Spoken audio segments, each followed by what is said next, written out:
ராசிங்க. கும்ப ராசியை பொறுத்த வரைக்கும் சனியோடைய ராசி. இந்த சனியோட ராசியில பிறந்த அவங்களுக்கு இப்ப பார்த்தீங்கன்னா 7.5 நாட்டு சனி நடந்துட்டு இருக்கு. 7.5 சனியில ஜென்ம சனி நடக்குது. அப்புறம் பார்த்தீங்கன்னா 2ல ராகு 8ல கேது வந்து ஆண்டு தொடக்கத்தில் இருக்கு. அது மட்டும் இல்லாம கோச்சாரத்தில் குரு பகவான் வந்து 4ல் இருக்கார் ஆண்டு தொடக்கத்தில்.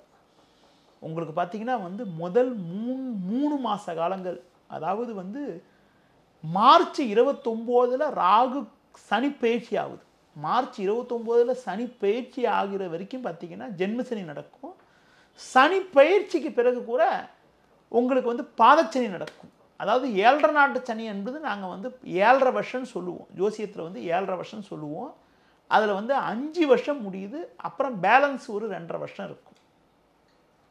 அதனால் வந்து பேலன்ஸ் ஒரு 2.5 வருஷம் இருக்கும் என்ற காரணத்தினால உங்களுக்கு வந்து 7.5 சனியில் 5 வருஷம் முடிஞ்சிருது. மீதி இன்னொரு 2.5 வருஷம் 3 வருஷம் கிட்ட இருக்குது.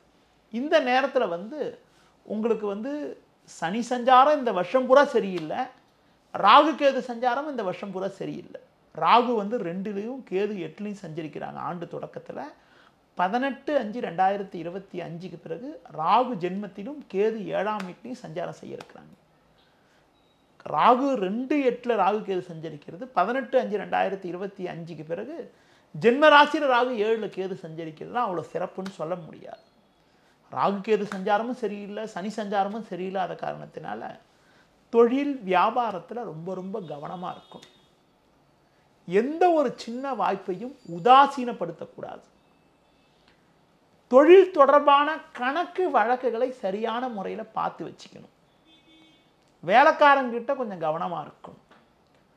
தொழிலை முடிஞ்ச வரைக்கும் அதிக முதலீடுகள் இல்லாமல் பார்த்துக்கணும். அப்படி ஏதாவது தொழில் ஏதாவது முதலீடுகள் ஏதாவது பண்ணுறதா இருந்தால் அது வந்து உங்கள் மனைவி பேரில் பண்ணுறது, பிள்ளைகள் பேரில் பண்ணுறது, இன்னொருத்தர் பேரில் பண்ணுறது நல்லது.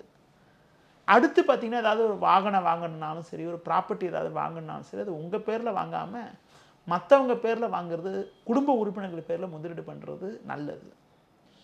சனி ராகு கேது சஞ்சாரம் உங்களுக்கு சாதகம் இல்லாமல் இருந்தாலும் மே 14க்கு பிறகு குரு வந்து ஒரு சாதகமான நிலைக்கு மாறுறார். குரு 4ல் இருந்தால் கொஞ்சம் அலைச்சல் டென்ஷன் சொல்லலாம். குரு 4ல் சஞ்சரிக்கிறதுனால மே 14 வரைக்கும் குரு 4ல் சஞ்சரிக்கிறதுனால முதல் 4.5 மாத காலங்கள் பண வரவில் தேவையில்லாத நெருக்கடிகள், தேவையில்லாத பிரச்சனைகள்லாம் இருந்தாலும் மே 14க்கு பிறகு குரு 5க்கு போகிறதுனால தொழில் வியாபாரத்தில் ஒரு நல்ல முன்னேற்றம், வேலை பளு இருந்தாலும் லாபங்கள் கிடைக்கக்கூடிய அமைப்புகள், போட்ட முதலில் எடுக்கக்கூடிய ஒரு வாய்ப்புகள், போட்டி பொறாமைகள் விலகக்கூடிய அமைப்புகள், மற்றவங்களுடைய ஆதரவு சிறப்பாக இருக்கக்கூடிய அமைப்புகள், உழைப்புக்கான பலனை அடையக்கூடிய ஒரு அதிர்ஷ்டங்கள், உத்தியோக ரீதியாக பார்த்தீங்கன்னா ஒரு நல்ல வாய்ப்புகள் கிடைக்கக்கூடிய ஒரு யோகங்கள், கொடுத்த வாக்குறுதியில் எளிதில் காப்பாற்றக்கூடிய ஒரு அனுகூலங்கள்லாம் உண்டாகும். அடுத்து பார்த்தீங்கன்னா குரு 5க்கு போகின்ற போது கோச்சாரத்திலேயே குரு 5ல் சஞ்சரிக்கிறது ரொம்ப ரொம்ப நல்ல அமைப்புன்னு சொல்லுவோம். குரு 5ல் சஞ்சரிக்க இருக்கிறதுனால உங்களுக்கு பார்த்தீங்கன்றால் வந்து கோச்சாரத்தில் குரு 5ல் சஞ்சரிக்கிறதுனால ஒரு நல்ல ஒரு வளமான பலன்கள், நல்ல சிறப்புகள்லாம் அடையிறதுக்கான ஒரு வாய்ப்புகள் கண்டிப்பாக வந்து உண்டு.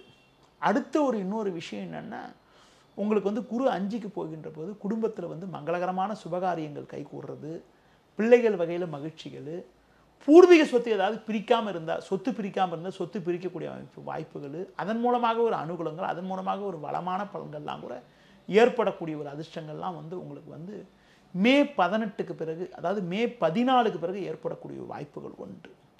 ராகு கேது சஞ்சாரம் சரியில்லாத காரணத்தினால கணவன் மனைவியிடையே விட்டு கொடுத்து செல்வது, தொழிலில் வந்து கூட்டாளிகளை கொஞ்சம் அட்ஜஸ்ட் பண்ணி போகிறது, முன்கோபத்தை குறைச்சிக்கிறது, பேச்சை குறைக்கிறது, பேச்சில் கொஞ்சம் கவனமாக இருக்கிறதுலாம் ரொம்ப ரொம்ப நல்லது. என்னை பொறுத்த வரைக்கும் கும்பராசிக்காரங்க முதல் 4.5 மாதம் மட்டும் கொஞ்சம் கவனமாக இருந்துட்டாங்கன்னா அந்த 4.5 மாதத்துக்கு பிறகு ஓரளவுக்கு நல்ல ஒரு வளமான பலன்கள் உண்டு. கும்பராசிக்காரங்க என்ன வழிபாடு பண்ணணும்னு பார்த்தீங்கன்னா, ஆஞ்சநேய வழிபாடு, விநாயகர் வழிபாடு பண்ணுறது, உடல் ஊனமுற்றவர்களுக்கு உங்களால் முடிஞ்ச உதவியை செய்கிறது. அடுத்து பார்த்தீங்கன்றால் உங்களுக்கு வந்து அம்மன் வழிபாடெலாம் மேற்கொள்கிறது ரொம்ப நல்லது. என்னை பொறுத்த வரைக்கும் 2025ல் முதல் 4.5 மாதம் தாண்டிட்டா ஒரு நல்ல ஒரு வளமான பலன்களும் நல்ல ஒரு அதிர்ஷ்டத்தையும் அடையக்கூடிய ஒரு வாய்ப்புகள் எல்லாம் உங்களுக்கு கண்டிப்பாக வந்து உண்டாகும். அதில் எதுவும் மாற்றுக்கிறது கிடையாது. முதல் 4.5 மாதம் மட்டும் கொஞ்சம் பொறுமையாக இருக்கிறது ரொம்ப ரொம்ப நல்லதுமா.